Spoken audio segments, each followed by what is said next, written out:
You know, in football, you get these games that just defy all logic. Matches where the form book gets completely ripped to shreds. Today, we're going to dig into one of those Premier League shockers, the absolutely improbable result between Aston Villa and Everton. And to really get a sense of just how big an upset this was, there's a Thai phrase that says it all, hakbakasian. It literally means to break the expert's pen. It's the perfect way to describe a result that shatters every single prediction.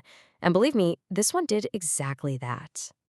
So let's set the scene, because the picture before the match couldn't have been clearer. On one side, you had Aston Villa, who turned their home ground into an absolute fortress. And on the other, you had Everton, a team literally scrapping for their lives to avoid relegation. This was supposed to be a straightforward home win. It was anything but. So how on earth did the unthinkable happen? Well, that's what we're going to break down.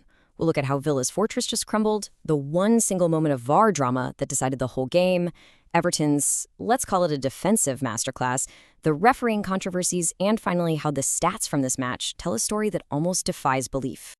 All right, first up, let's look at this from the home side's point of view. For Aston Villa, this match turned into a brutal lesson in how having total dominance can, in the end, mean absolutely nothing. I mean, just look at this possession stat. It's staggering, 72%. Villa basically had the ball the entire time. They were camped in Everton's half. They were dictating everything. With a number like that, you'd be expecting a total blowout. And this wasn't just them passing it around at the back either. It led to an absolute barrage on the Everton goal, 18 total shots. They were just hammering on the door, creating chance after chance. The pressure felt relentless. But here's the kicker. For all that possession, for all those shots, the end result was a big, fat 0. They just could not find a way through. It was a classic case of all style, absolutely no substance on the day. And you could feel that frustration building, not just on the pitch, but in the stands. The boos that were ringing around the stadium told the whole story of a home crowd watching their team look completely toothless against a supposedly much weaker opponent.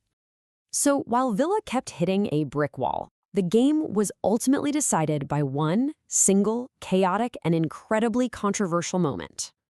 The entire match just flipped on its head in a matter of minutes. It all started with this disputed tackle in midfield. Villa were screaming for a foul.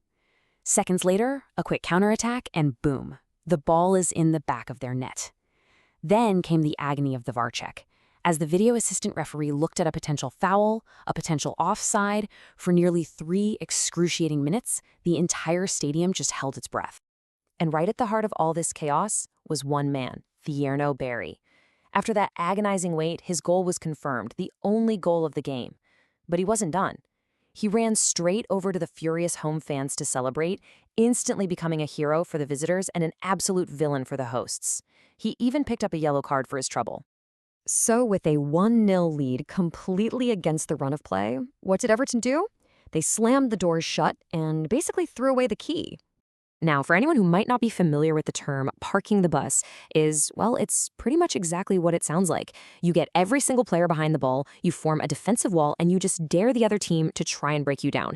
It's not always pretty to watch, but man, it can be brutally effective. From that moment on, Everton's game plan was just brutally simple. Step 1 was done. They'd snatched a goal. Step 2 was to immediately retreat into that defensive shell. And step 3 was to frustrate the life out of Villa and run down that clock by any means necessary. And this frustration, it wasn't just on the pitch. It absolutely boiled over on the sidelines. The coaching staffs were getting into these heated arguments over Everton's tactics. Villa's side saw as cynical, while Everton's side saw it as what they had to do to survive. The result was just pure touchline drama.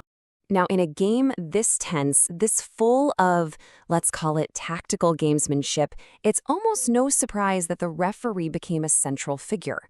And by the time that final whistle blew, neither side was happy with him.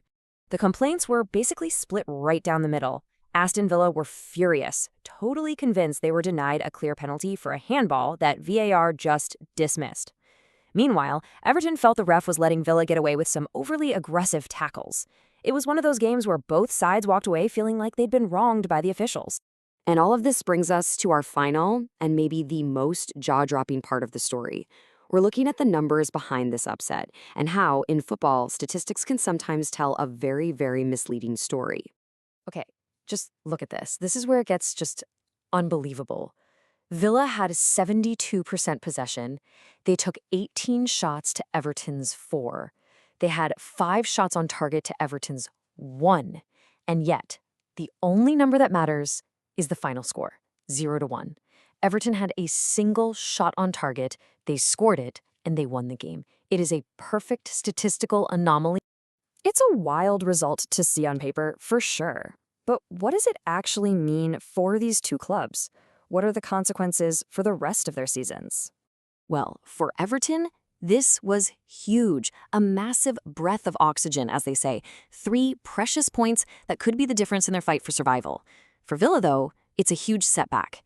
It hurts their push for a spot in Europe, and more worryingly, it might have exposed a tactical problem. Their inability to break down teams that just sit back and defend. And that leaves us with the big question, doesn't it? Was this just a fluke, a 1 in a million result that just proves the unpredictable magic of football? Or did it expose a genuine tactical weakness that other teams can now look to exploit? It's the ultimate proof that in this sport, the numbers on a spreadsheet never, ever tell the full story.